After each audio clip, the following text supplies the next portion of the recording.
Regulation the biggest threat to crypto, or the thing that will finally push mass adoption? I think it's actually scripted and coordinated. Bitcoin is going to get adopted, crypto is going to get adopted, it's being institutionalized. And the reason why this is happening is because they don't want to push it onto us too fast.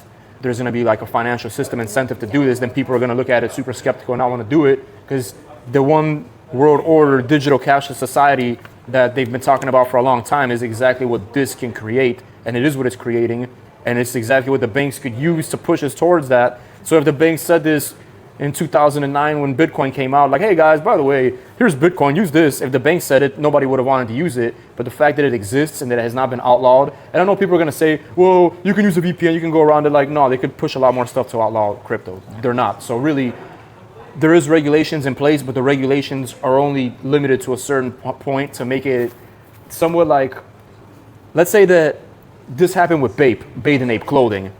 They didn't release mass production of clothing. They only release certain numbers of clothing to make it have a higher demand. So same thing with crypto. If crypto has some regulations, if crypto is not allowed to be, like freely traded, if there's always some government new laws coming out, new rules, something to stop it, it makes it more scarce.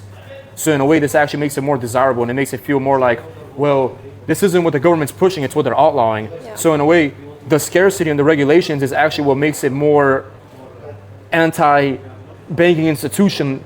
It gives you that feeling, but that's not really what it is, but that's what they're trying to push.